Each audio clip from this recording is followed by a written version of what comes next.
जरूरी सूचना है आप सभी स्टूडेंट्स के लिए, स्टडी फॉर सिविल सर्विसेज का Android app Google play store में आ चुका है, उसको प्लीज तुरंत इंस्टॉल कर लीजिए। और अगर आप स्टडी फॉर सिविल सर्विसेज के सिर्फ ऐप से कोई भी कोर्स, कोई भी पीडीएफ परचेज करते हैं तो उसमें अप्लाई कूपन, अगर आप ज्ञान सर जो है आप उसमें अप्लाई करते हैं, ये कूपन कोड है, तो उसमें 20% फीस तुरंत माफ हो जाएगी, मतलब 20% डिस्काउंट तुरंत उसमें लग जाएगा। ज्ञान सर लिखना है, नॉर्मली ज्ञान सर स्मॉल लेटर में है सब कुछ, कोई स्पेस नहीं, कोई कॉलम नहीं, सिर्फ ज्ञान सर GYANSIR। इस तरह से अगर कूपन कोड लगाते हैं आप ऐप में बाई करने से पहले, जो अप्लाई कूपन वाले में आता है, तो 20% का डिस्काउंट तुरंत मिलेगा। वीडियो देखिए। नमस्कार साथियों, स्वागत है आप सभी का स्टडी फॉर सिविल सर्विसेज में। ये हमारे फैक्ट चल रहे हैं पर्यावरण प्रदूषण से जुड़े हुए जो महत्वपूर्ण तथ्य हैं उनकी हम चर्चा कर रहे हैं। तो लास्ट क्लास में हमने जो है हेपेटाइटिस सी के बारे में चर्चा कर ली थी। अभी आज हम आगे बढ़ेंगे।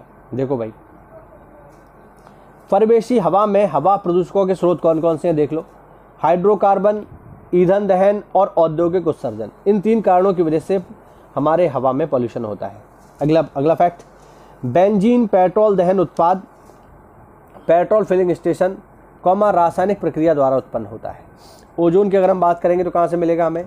प्रकाश रासायनिक अभिक्रिया के दौरान निर्मित द्वितीयक प्रदूषक का प्रकार है ओजोन। देखो ध्यान रखना, ओजोन अगर ऊपरी वायुमंडल में है, समताप मंडल में, तो फायदेमंद है, लेकिन अगर क्षोभ मंडल में है, निचले स्तर पर है, तो ये प्रदूषक होता है। ध्यान रखना इस बात को। अगला पॉइंट, नाइट्रोजन ऑक्साइड कहाँ मिलेगा आपको? यातायात से मिलेगा, ईंधन दहन से मिलेगा, वैद्युत केंद्र से मिलेगा, औद्योगिक बॉयलर इसका उत्सर्जन करते हैं, रासायनिक प्रक्रिया इसका उत्सर्जन करती हैं, तथा स्मेल्टर और अवशिष्ट भस्मक भी इसका उपयोग, मतलब इसका उत्सर्जन करते हैं। आगे देखो, ऐश ट्रैक मोबाइल ऐप की शुरुआत ऊर्जा मंत्रालय द्वारा फ्लाई ऐश के उत्पादकों तथा संभावित राख उपयोगकर्ताओं जैसे सड़क संविदा कर्मी, सीमेंट प्लांट इत्यादि के बीच इंटरफेस प्रदान करने के लिए तापीय वैद्युत संयंत्र द्वारा उत्पादित उड़ान राख के बेहतर प्रबंधन के लिए लॉन्च किया गया है, जिसका नाम है ऐश ट्रैक मोबाइल ऐप। ध्यान रखना। आगे बढ़ते हैं।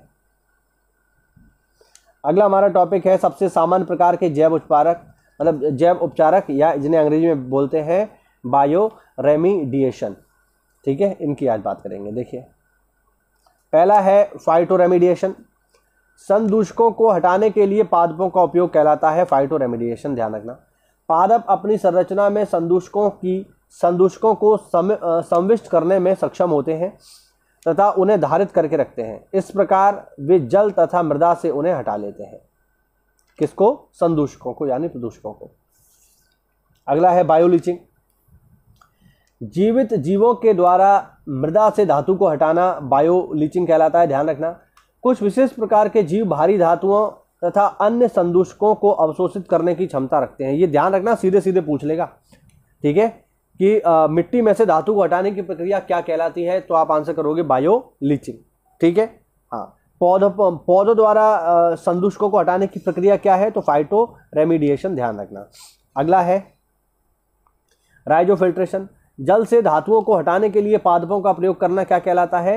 राइजोफिल्ट्रेशन कहलाता है। याद रखना, इंपॉर्टेंट है ये सारे के सारे। और लास्ट है इसमें बायो स्टिमुलेशन। अवशिष्टों में किसी प्रकार के माध्यम से अनुप्रयुक्त संदूषकों को हटाने के लिए सूक्ष्म जीवों का प्रयोग कहलाता है बायो स्टिमुलेशन। और इसमें एक चीज़ मैं आपको और यहाँ पे बता दूँ कि एक चीज़ जो बहुत चल रही है, इससे जुड़ी हुई नहीं है, बट चूँकि यहाँ पे बात चल रही है सूक्ष्म जीवों की और उनको हम किस तरीके से यूज़ कर सकते हैं, तो उसको देख लो जरा। एक आपने ट्रेन में सुना होगा, बायो टॉयलेट आ गया है। अब सुना है आपने बायो टॉयलेट ट्रेन में? पहले क्या होता था कि पहले ट्रेन में जो है टॉयलेट खुले हुए होते थे, मतलब पूरे ही खुले हुए होते थे। अब ट्रेन मान लीजिए ट्रैक पे चल रही है, तब तो ठीक है, आपकी गंदगी जो है कहीं ट्रैक पे गिर गई, कोई दिक्कत नहीं है। लेकिन मान लीजिए स्टेशन पे खड़ी है, तो वो प्रॉब्लम खड़ी करती थी, क्योंकि वो सारी की सारी गंदगी प्लेटफॉर्म पे गिर रही है, बहुत भयानक गंदगी हो जाती थी उससे। अच्छा, ट्रैक पे भी अगर वो चलती ट्रेन जो है गंदगी गिरा रही है, तो उससे ही प्रॉब्लम है, क्योंकि ट्रैक पे जंग लगने का खतरा काफ़ी बढ़ जाता था इससे, तो ये प्रॉब्लम है, पटरियाँ खराब हो जाती थी, तो ये भी एक समस्या थी। तो इस वजह से रेलवे ने इसका उपाय निकाला और अब रेलवे ने लॉन्च कर दिए हैं बायो टॉयलेट। बायो टॉयलेट बहुत ही शानदार विधि है। उसमें क्या करते हैं कि जितना भी ह्यूमन वेस्ट है उसको प्रॉपर एक बॉक्स में डाल दिया जाता है, और उस बॉक्स में होते हैं बहुत सारे बैक्टीरिया समझ लो, या छोटे छोटे सूक्ष्म जीव समझ लो, कीड़े समझ लो। वो क्या करते हैं, उस सारे के सारे ह्यूमन वेस्ट को कन्वर्ट कर देते हैं वाटर में, पानी में चेंज कर देते हैं, और वो पानी क्या होता है, बूंद बूंद करके नीचे गिरता रहता है। इसी प्रकार का कोई ह्यूमन वेस्ट आपको पटरियों पे अब देखने को नहीं मिलेगा। और मैं आपको बता दूं वो काफ़ी महंगा होता है, ठीक है, क्योंकि मेरे पड़ोस में ही जो है एक रेल कोच केयर सेंटर है, वहाँ पे मेरे कुछ जाने वाले लोग हैं, उन्होंने मुझे बताया कि उसकी कीमत 4 से 5 लाख रुपए तक होती है उस एक बायो टॉयलेट की, है ना। और उसमें कभी आप यूज़ करेंगे रेलवे का टॉयलेट, देखिए उसमें साफ साफ लिखा होगा कि इसमें जो है आप मतलब सैनिटरी पैड, डायपर वगैरह ये सब ना डालें, क्योंकि वो उससे ख़राब हो जाता है। तो रेलवे की एक बहुत ही शानदार पहल है और कहीं ना कहीं हमें इसमें साथ भी देना चाहिए। आप देखेंगे कि आज से 10 साल पहले का रेलवे और आज के रेलवे में ज़मीन आसमान का अंतर है। मुझे याद है मैंने अभी कुछ दिन पहले ट्रेन में सफ़र किया था, मैं कम ही ट्रेन का सफ़र करता हूँ, लेकिन मैं गया था वहाँ पे, तो मैं उस ट्रेन के टॉयलेट को देख करके वाकई में दंग रह गया। इतना शानदार टॉयलेट था जो मुझे एक मतलब उसको देख करके मुझे लगा कि हाँ वाकई में आज के समय में इंडियन रेलवेज बहुत अच्छा वर्क कर रही है, ये उस टॉयलेट को देख करके मुझे फील हुआ। तो चलिए ये थोड़ा सा मेरा पर्सनल अनुभव था और ये हुआ आज का हमारा छोटा सा टॉपिक जो हमने कवर किया।